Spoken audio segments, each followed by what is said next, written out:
لا إله إلا الله محمد رسول الله. من الشيطان الرجيم. بسم الله الرحمن الرحيم. السلام عليكم ورحمة الله وبركاته.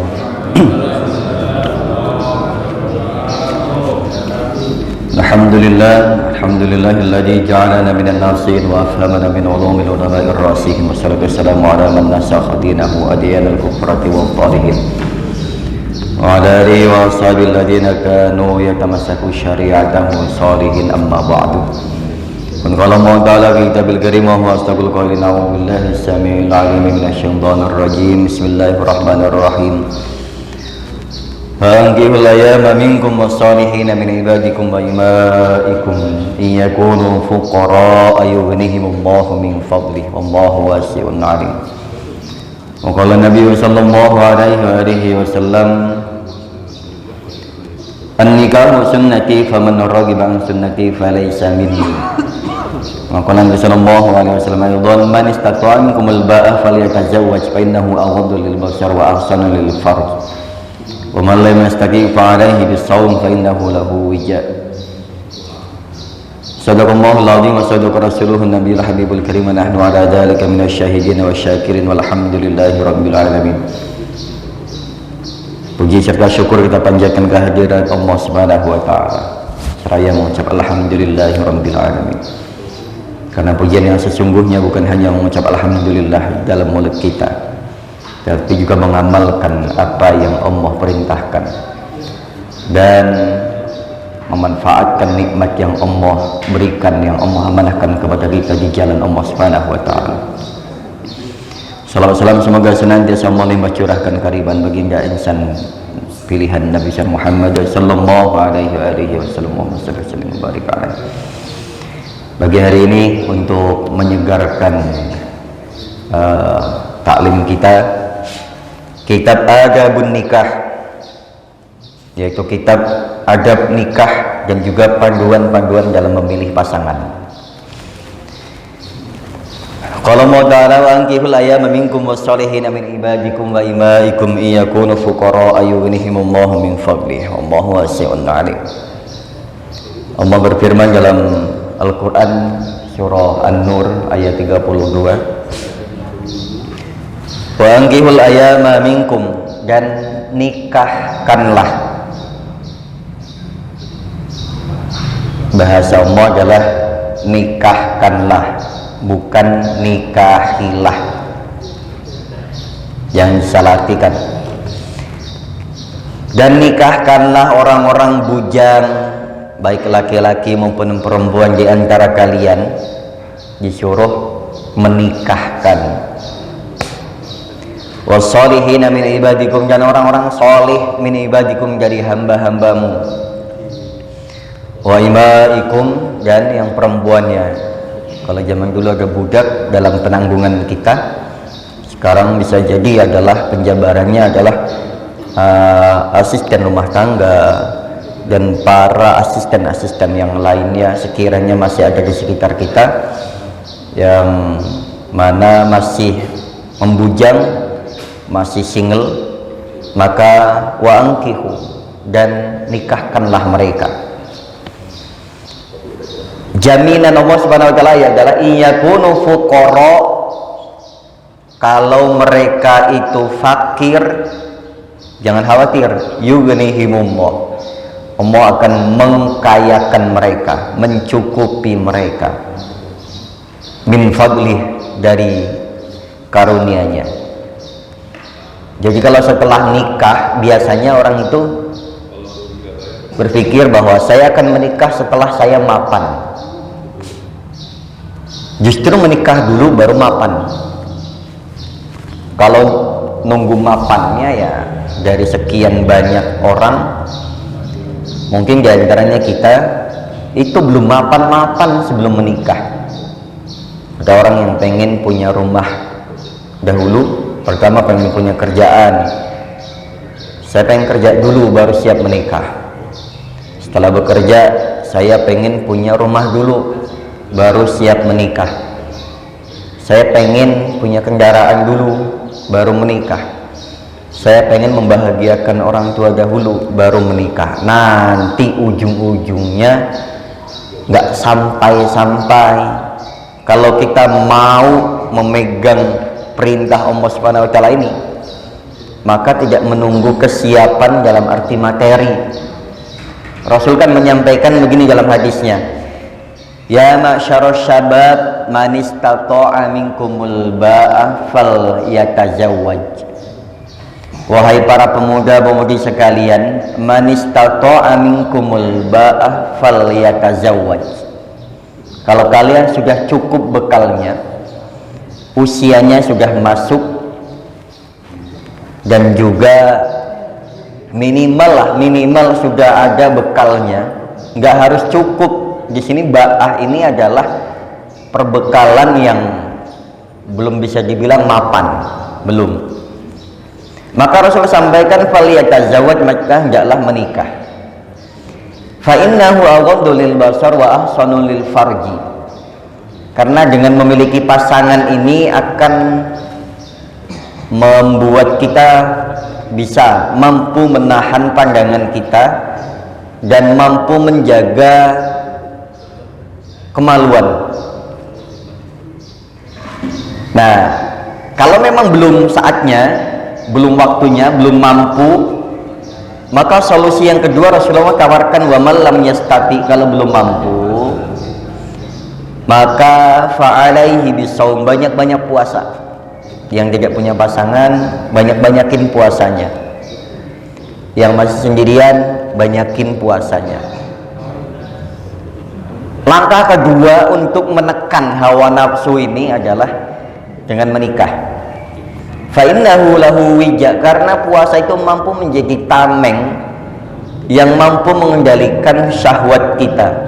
Makanya wajar, mohon maaf, kalau orang dia statusnya sendiri, tidak ada pasangan, itu syahwatnya meledak-ledak, Pak. Baik yang itu bujang maupun yang pernah berkeluarga, itu syahwatnya seringkali tidak terkendali. Bisa dia, kalau orang yang kurang imannya, suka sembarangan. Kalau yang nggak punya iman, suka jajan. Hah? Kalau yang nggak punya iman, kalau yang punya iman itu masih terkendali, masih bisa dibawa untuk ibadah, puasa, sholat berjamaah, ikut taklim, dan lain sebagainya, dan lain sebagainya. Malah terkadang juga menjadikan efeknya ke hawa nafsu yang lainnya ini bisa menjadi pemarah, bisa menjadi sensitif, bisa menjadi tidak terkendali karena efek itu. Makanya menikah itu, kemudian Ibnu Abbas pernah menyampaikan begini dalam sebuah asar sahabatnya, la yatimmu nusukun nasik hatta yatazawwaja yahtamilu annahu ja'alahu minan nusuk aw tatimmahu lahu aw arada annahu la yaslimu qalbuhu li ghalabati syahwat illa bitazwij. Ibnu Abbas menyampaikan begini, la yatimmu, tidaklah sempurna.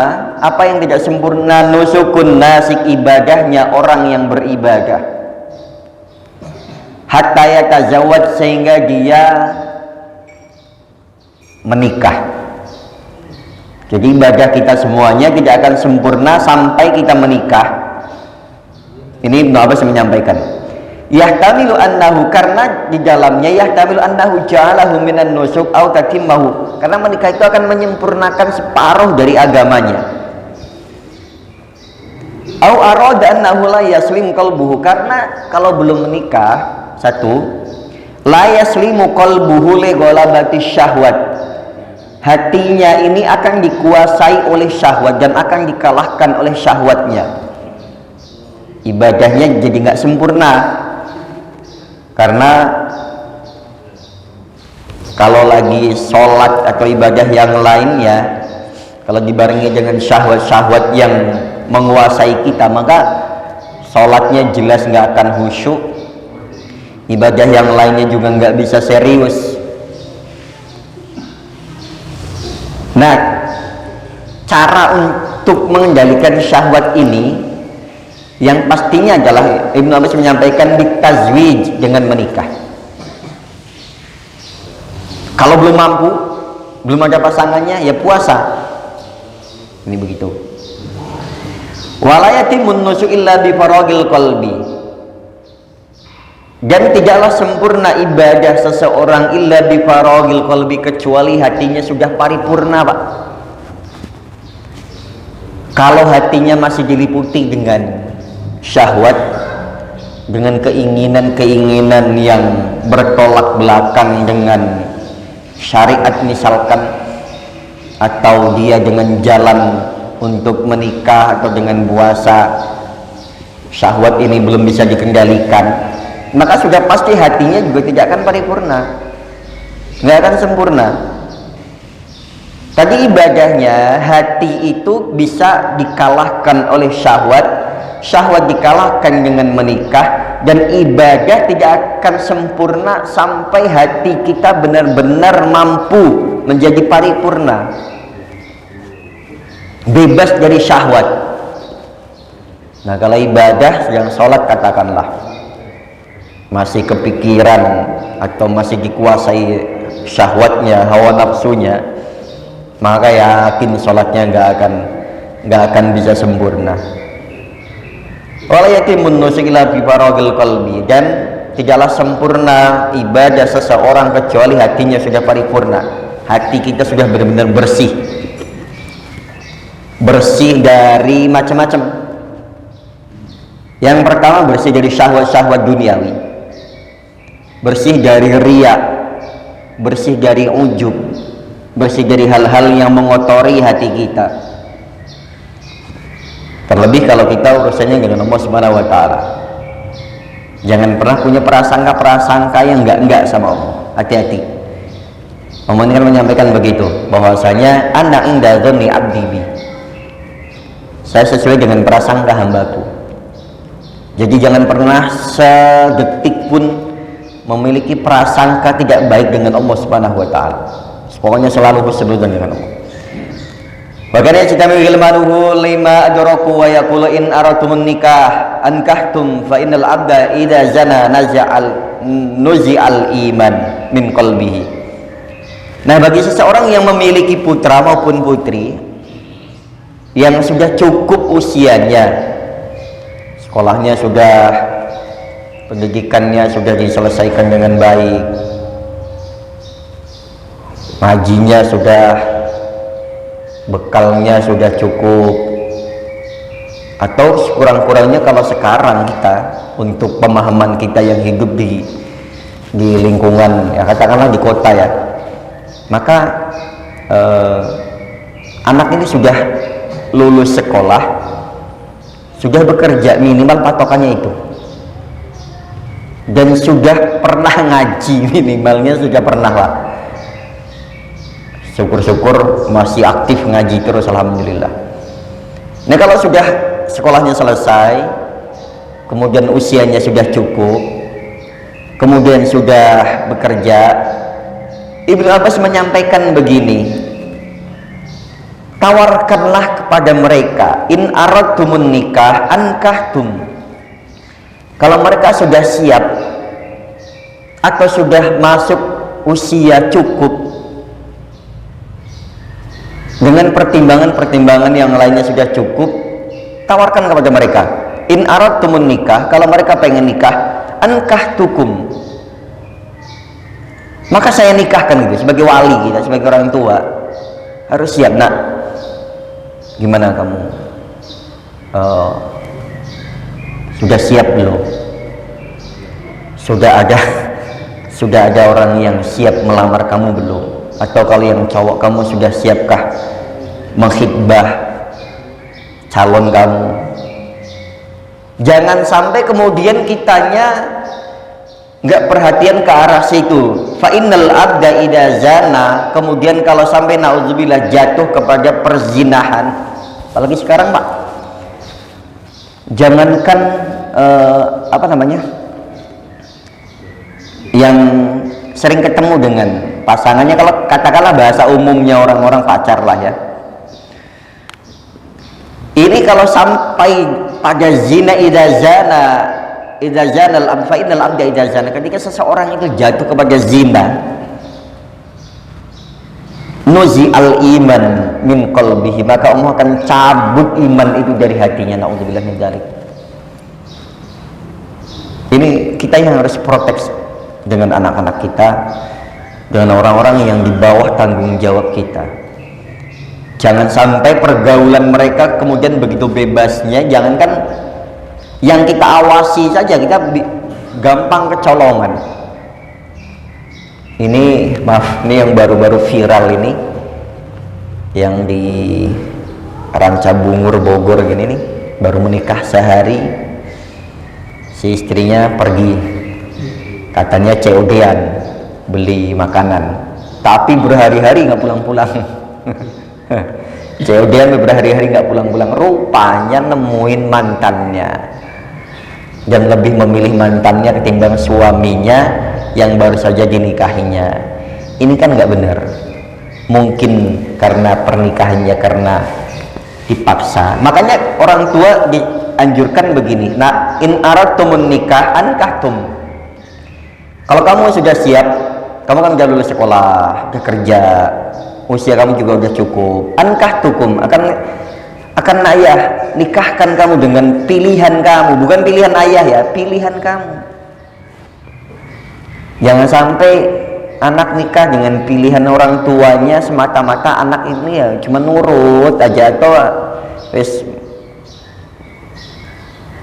nyariin boleh, tapi yang anak itu punya perasaan, yang anak itu cocok, jangan dipaksakan hanya gara-gara, contoh misalkan karena sudah waktunya mau menikah, sudah cukup usia, dipaksa jodoh-jodohin, akhirnya anak kemudian begitu kabur. Ya kalau naudzubillah, kalau benar, kalau nggak benar naudzubillah lari ke sana kemari. Ya kalau dia tetap menjaga dirinya dengan baik. Kalau khilaf bagaimana? Tanggung jawab kita juga. Nah ini, kalau kiranya sudah cukup pertimbangannya. Idza zanal abdu al iman, kalau sudah sampai jatuh kepada perzinahan, tanggung jawab kita juga yang telah menjerumuskan anak-anak kita. Maka carikan yang terbaik, kasih pandangan-pandangan, pengalaman-pengalaman orang tua nak nikah begini, kasih bahwasanya begini, nikah itu menyempurnakan separuh agama kita. Orang tidak akan sempurna ibadahnya kalau belum menikah misalkan. Kasih contoh-contoh begini, dan juga kasih motivasi-motivasi tentang keagamaan yang baik. Oke jemaah sekalian, wa ma fawaidun nikah, adapun faidah manfaat nikah di sini disebutkan ada 5, faham satun ada 5. Yang pertama manfaatnya adalah al-walad, yaitu dengan lahirnya seorang anak. Tujuan daripada nikah dan diantara faidah atau manfaat nikah, yang pertama itu anak, dari 5 itu ya. Yang keduanya adalah wa kasrus syahwat, dan mampu memecah syahwat, karena bisa disalurkan kepada yang halal. Dulu begini, ada sekelompok jamaah sahabat mengadu begini, ya Rasulullah,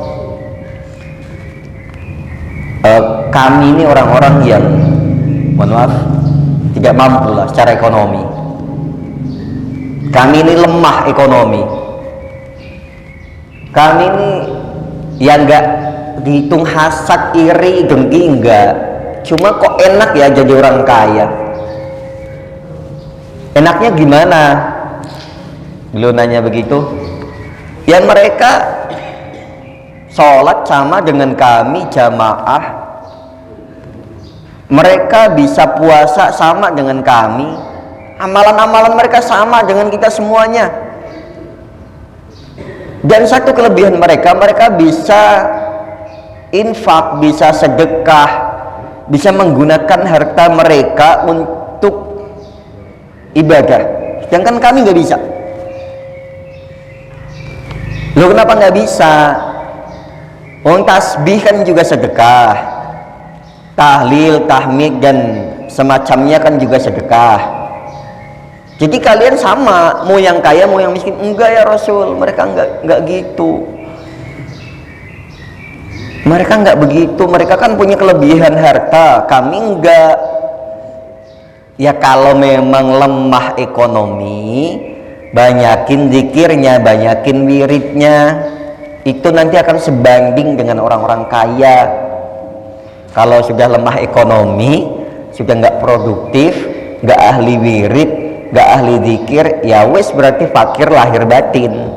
Maka kita harus kuat. Kita yang masih produktif, kuatin juga zikirnya, wiridnya. Yang sudah tidak produktif dalam urusan duniawi, banyakin wiridnya, banyakin zikirnya, agar sepadan amalannya dengan amalan orang-orang kaya yang taat beribadah. Yang berikutnya ditutup sama Rasulullah begini, jangankan untuk tasbih, tahlil, tahmid, itu semuanya kan sedekah. Wong kalian saja dengan menikah, itu dengan kalian, mohon maaf, dengan kalian jima dengan pasangan kalian itu juga pahala. Loh, pahala kayak Rasul? Ya pahala. Bagaimana nggak pahala?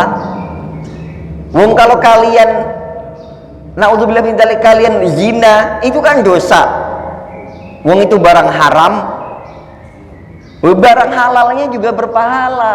Makanya dulu almarhum almarfurlah Gus Dur, ya Abdurrahman Wahid itu, beliau kan dikenal dengan candaannya ya, dengan humor-humor sufinya begitu. Dulu ketika ditawarin oleh, kalau pendeta nikah nggak sih Pak? Romo.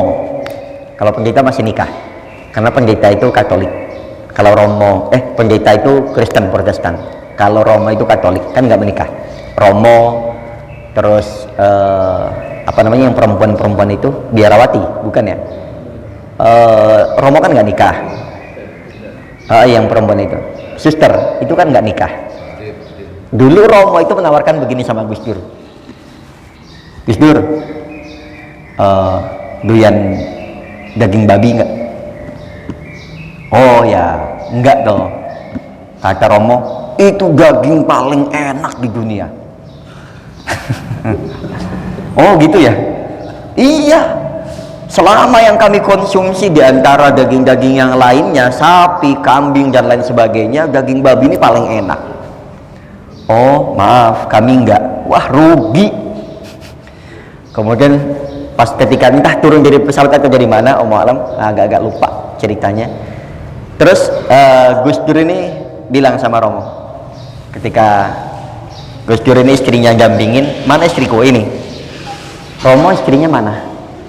Oh enggak, kami. Justru itu daging paling enak. Justru ini daging paling enak tuh ya ini. Dalam ajaran Islam tuh bahkan bukan hanya Islam.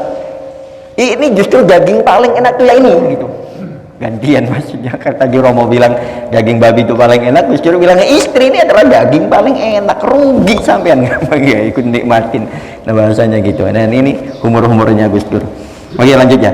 Nah di antara faedah nikah itu ada 5. Al-walad, anak, wa kasrus syahwat, dan mampu memecah syahwat, wa tadbirul manzil, dan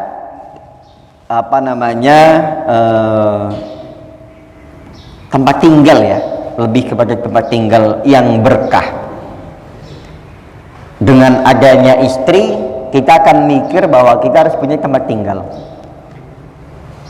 Dengan adanya anak istri, itu juga harus yang mengisi rumah. Jangan sampai punya rumah kosong, nggak ada anak, nggak ada istri, nggak ada yang ngurus. Nah ini diantara manfaatnya. Kemudian wa kasratul ashirah, dan memperbanyak kekerabatan.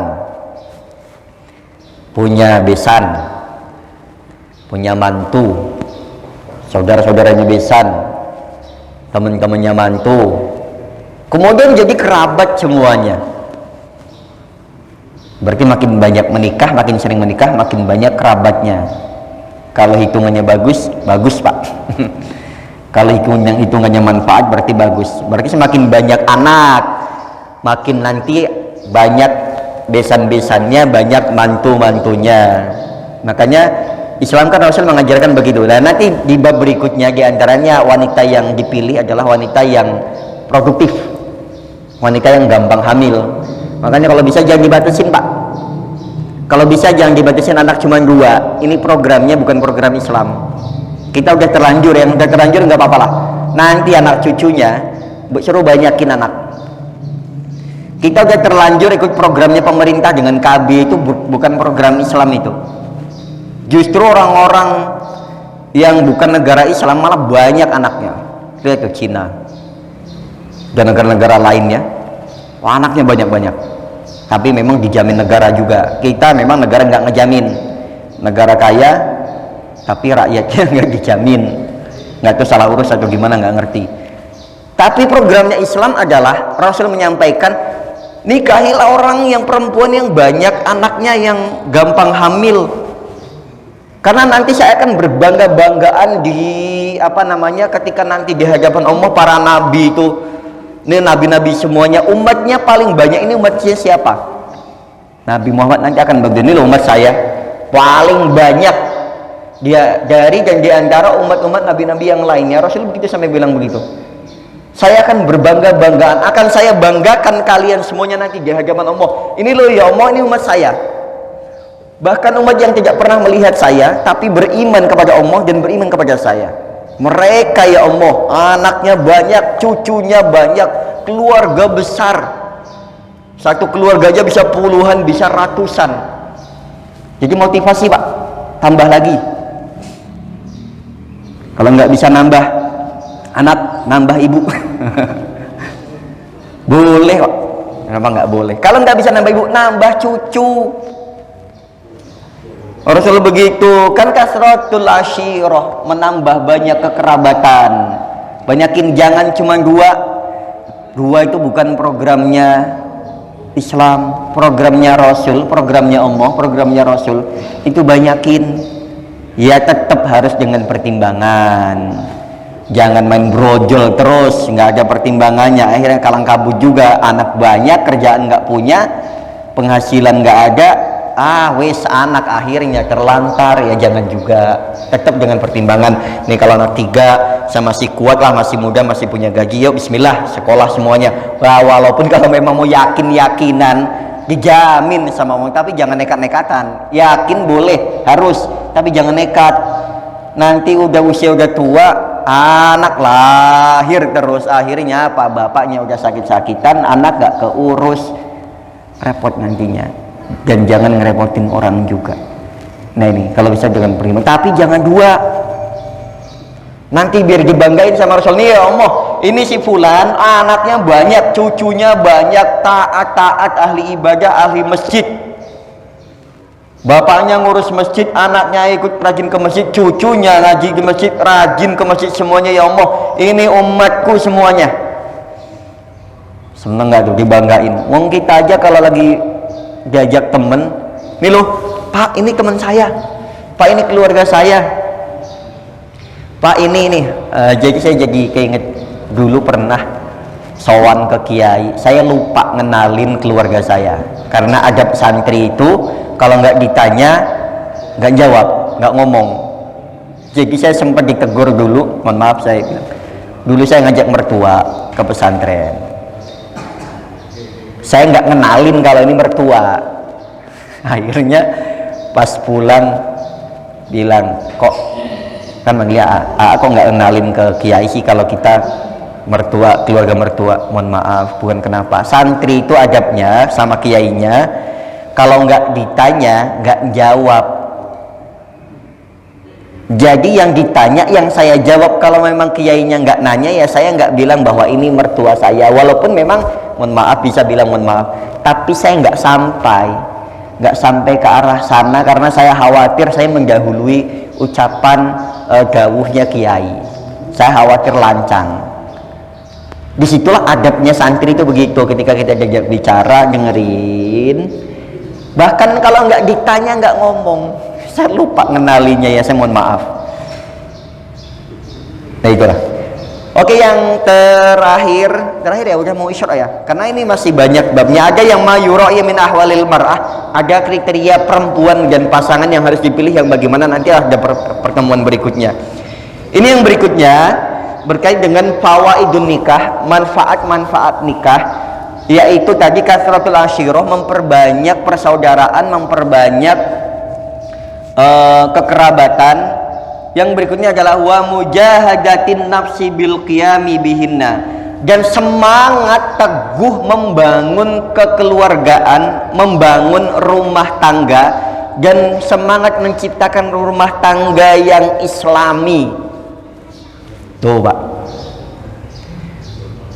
semangat menciptakan rumah tangga yang mandiri, yang apa kalau bahasa berdikari kayak negara aja. Semangat membangun rumah tangga yang mandiri. Ini loh, keluarganya si Fulan lahir kemudian menjadi keluarga besar, anak-anaknya sudah mandiri, sudah pada kerja, sudah pada nikah, ini cucu-cucunya ngumpul keluarga besar. Maka wajar ketika ada dari bibit itulah kemudian orang akan berpikiran, oh enak ya kalau nanti anak cucu semuanya dikumpulin, nggak jauh-jauh kan, semuanya akan pengennya gitu.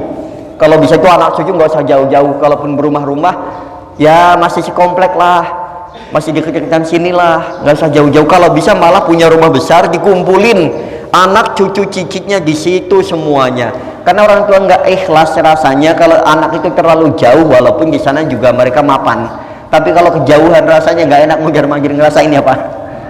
Lebih senang itu kalau kumpul ya jauh-jauhnya, kalau masih area Jabodetabek misalkan, atau masih area-area sini ya tadi Jabodetabek, atau masih area Jawa Tengahan misalkan. Nah masih kejangkau lah, hitungan jam 5 jam, 6 jam, 7 jam, maksimal 10 jam.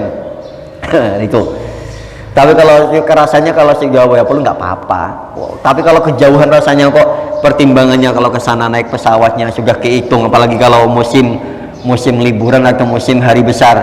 Ya Allah, kebayang hitungannya berapa, mau ketemu cucu aja harus video callan, agak susah, harus ngeluarin biaya banyak, cucu kesini juga kasihan, repot sana sini ya kan begitu. Makanya pengennya kan begitu. Nah inilah diantaranya adalah semangat untuk membangun rumah tangga yang mapan, wa mujahadatin nafsi bil qiyami bihinna, dengan semangat sungguh-sungguh membangun rumah tangga kita sebagai nahkodanya, maka mereka sebagai awak kapal dan penumpang-penumpangnya, kita berlayar di samudranya Allah Subhanahu wa taala.